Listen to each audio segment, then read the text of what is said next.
folks, so welcome to another episode on Natalie's sofa, or my sofa, and I'll jump straight into the news, I think, this time. So I was having a route around the photography news, and Pentax, which is one of the lesser known brands, but used to be more well known in the past for their SLR and digital SLR cameras. They never quite went to mirrorless. I've gone back to film, and if you think of cameras, you can probably see a box over there with Olympus on it. That's got an Olympus trip in it, in that box there. And they're producing a camera similar to that. And the Olympus trip there that you can see is a 35mm film camera. In fact, 35mm film is what all full frame cameras are based on for the size of their imaging sensor. But in order to save money, when film cameras were sort of at their peak, probably in about the 60s, they created something called, and I need to look into this a bit more because I'm not sure of the actual timelines, but they looked at these, they created what's called half frame. And this is what the new Pentax camera is. It's a film camera, but it uses half frame. And what half frame does is it combines two pictures onto one 35mm frame. So a 36 exposure effectively does 72 photographs. So you can get an awful lot more out of the film, but they're kind of oriented portraits. So you've got one landscape. You can imagine the frame we're in here, filming on the camera. It's a landscape frame. And if you had two portraits, we divide the screen into sort of halves like this. It's not like that, like this here and like this here. It's quite difficult. You look at the screen down here. You would get two frames. And the camera, I don't know if the camera, how the cameras work optically. But in effect, I don't know if you're taking landscape when you're taking portrait. If you wondered what the third was there, my cat just jumped into the laundry basket. You see, all these weird things happen. She'll probably run around like a looper. She gets very silly sometimes. It's like a kitten still, 14-year-old kitten. Anyway, we digressed. We had cats last week. We'll have cats every week, I'm afraid. They tend to like sofas as well. But I digress. So that's essentially what the half frame is. You're putting two exposures onto one film frame. And Pentax have decided to pick this back up. Now, it was something that interested me, actually, because I was looking, I've got a film camera. I've got the little film camera over there sitting on top of the Olympus. Cat's decided to go in there. We had this problem last time. I'm going to have to rethink the door and the layout, aren't we? So I've got, like, as I say, a film camera, and there was a camera called the Pen F, not to be confused with the Micro Four Thirds digital version. The original Pen F was a half frame camera, 35mm film. It would use standard 35. It wasn't modified, but it would get, as like I explained before, more exposures per frame. And it's a very elegant camera, as you can see in the picture I've just brought up of it here. And it was one of the cameras that you can pick them up for a few £100, which is quite expensive for film. But I did like the idea of how these cameras work, and I'm intrigued by the history of cameras, which is why I do like dabbling with film, because I came into photography at the end of the film age when it was dying. As a child, I had film cameras. I didn't think much of photography as a child. I wish I had done, because I had a lot of pictures I'd taken on like box brownies and cameras like that I've never kept the negatives for, and I haven't got them. And with digital, I'm able to keep everything organised, whereas with film, I wasn't. So I thought, well, I would try film a second time around. So eventually I'm going to get myself something like an Olympus Pen F. But equally, to complete the story, as it were, Olympus did remake a digital version of the pen. Yes, Rosie, what do you want? Yes, see, the cat's come to join us. Have you come to join us? Rosie, the pussycat, has come to join us in our talk. Right, anyway, I digress again. So I'd like to get one of these Pen F, the digital version as well, if I can. It's similar, think of the Fujifilm X100V or the X100 series. I think the 6 has come out now, of course, the X106 is out. But it's in that ilk of that sort of vintage camera. But while the Fuji X100 series, I don't think can trace its roots back to anything more than classic rangefinders. And it would be nice to do a whole sofa on the history of the X100V, which I think will be something we could certainly talk about and see where the lineage goes back to. But the lineage of the digital Pen F, certainly goes back to the half-frame camera, which is quite interesting that it's got that sort of that heritage. And it's a beautiful little camera. If you look at the front of it, it's got the dial on for the different styles, which is equivalent to Fuji's film simulations. It's super compact, being micro four thirds. But it's a nice little pocket camera to do, probably for street photography or travel photography, because micro four thirds cameras are so small. And I'm thinking about, if I was to travel more with a motorbike, I do like to take my full frame cameras when I can, but equally I'm thinking more and more micro four thirds and little cameras like that, if you're just doing like landscapes and just travel photography, a little camera like the Pen F is pretty good. You've got to get entertained by the cat this time. I'm going to leave all this in because I think it just adds to it. Are you being a pest?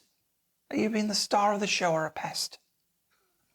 Anyway, so it's funny how I look like I've got a cat sticking out the side of my head. So that's essentially the what the Pen F is, and I think as I sort of could get a hold of some savings to invest in these areas, I think these will be fascinating things to talk about down the line, which is kind of why I want to set the scene, so to speak, for for future sort of episodes. But certainly I think one thing we can go into is the X100 vintage cameras. I know there's a vintage craze. I touched on it last episode where we talked about what's driving the youngsters, or Gen Z as they're called, and their fascination with retro stuff, and that could potentially form part of the deep dive into the X100 series and other vintage style cameras. I think that would be a really interesting subject, but today it's formed part of the news and the general natter. Now we've got that out of the way with Pentax's little compact camera, and it might be worth you getting that if you're interested in film, because it's just interesting. It's a curiosity. No idea on price, no idea on release date. All I know is that they have talked about this camera and it's going to be something kind of like an Olympus trip. Anyway, I was also, as you do, perusing the local Facebook motorbike forums and came across a thread of someone who was asking a question about what type of memory card to put into their action camera. Now, action cameras are great for capturing footage, whether you're snowboarding, on a motorbike, doing POV street photography. So all my POV street photography videos, this action camera was used to capture an awful lot of what went on those videos. And they're great for like point of view, which is what POV stands for, point of view type scenarios, where you want to point your, mount it on your head or on a crash helmet, just to point where you're going. And they give a real sort of first person perspective of that. And the question was the type of card. And there have been a lot of speeds of cards over the years. Now, I'm going to keep it simple, and I'm going to use the video focus standards to explain the differences between them, because I don't want to go into the gazillions of different standards there were prior to modern digital cameras. When the SD cards first came out, and then I think probably about 15, 20 years ago, there were slower standards such as class 10 for for want of a better word, I believe a class 10 card had to be able to attain a minimum of 10 megabytes a second for its write speed.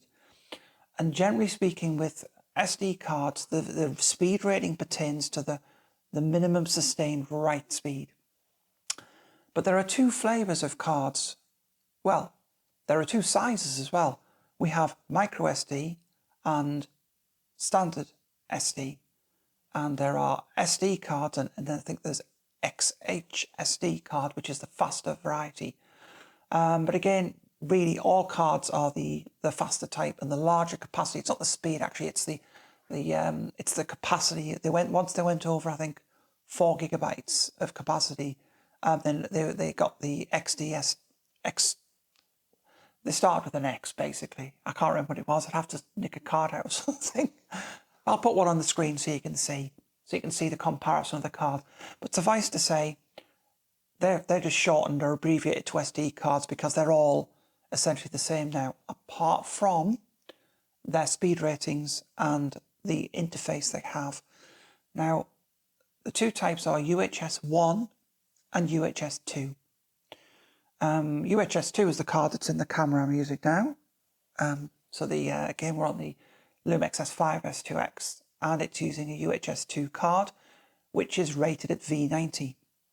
And the reason it's got a V90 card in is because I'm recording ProRes RAW for this video, and that needs quite a high bitrate. So this is not the maximum bitrate this card can support, but essentially you get where the speed ratings come from. So let's look at UHS 1, which is the older standard of card and speed. This tops out at a maximum rating of V30. And this means that the card can write at a maximum speed, or it must attain a maximum speed of 30 megabytes a second. Often the cards can go faster. And indeed, SanDisk, I think the SanDisk Extreme Pro cards are actually incredibly quick and can often hit V60 speeds, but they're not guaranteed to hit that speed. What they are is the V30 means they're guaranteed to attain at least 30 megabytes a second. But if you then use a camera that needs to have a faster rate, of which the card may be able to attain, it won't guarantee it, so you may run into problems. And the speed of the cards is handy, not just for video, but if you do bird photography or anything that requires you filling the buffer of the camera can empty its buffer the faster the card. Now for action cameras, the vast majority of them use only UHS 1 cards. And I've seen on the forum post people recommending V60s and V90 cards, which are UHS 2 cards. And most action cameras, I haven't come across an action camera yet, haven't looked at them all, correct me if I'm wrong in the comments. If you know an action camera that's UHS 2, comment below. But I don't believe there are any currently available that I've come across that are UHS 2. They're all UHS 1. And the vast majority of action cameras would be around about 100 megabits per second of video bit rate. 100 megabits for video. Sometimes they're 200, but essentially a megabit, you divide it by 8. So 100 megabits per second is 12.5 megabytes per second. That would be, if there was a card rating for it, would be a V12.5. So it's well within the capacity of a V30. So if you've got an action camera and it has a UHS 1 card slot, even if it goes up to 200 megabits per second for video, which is the fastest I would have thought there would be for an action camera, that's only 25 megabytes per second, well within the V30 rating, 30 megabytes a second of the card. Are you still with me yet? Sorry, it gets confusing with all the numbers, this, but it's an area where people get confused. So basically, action cameras, if you're recording pretty standard 4K video at under 200 megabits per second, you'll be fine with a V30 card. You don't need a faster one. It won't give you any advantage because the camera can't really take advantage of it because that's as fast as its video goes.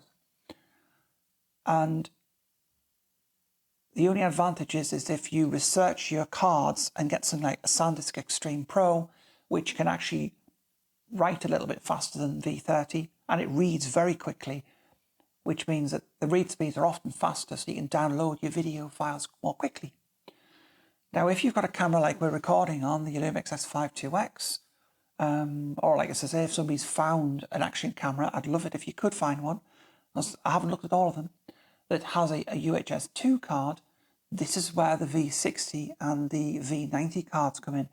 And you guessed it, a V60 does 60 megabytes a second and a V90 does 90 megabytes a second. It must attain a minimum transfer of that. They can often go faster, and this is what I'm trying to iterate. The V30 has to be able to maintain a minimum of 30. They can often go a bit quicker. Same with the V60, it has to be able to do a minimum of 60, but they're often a bit quicker.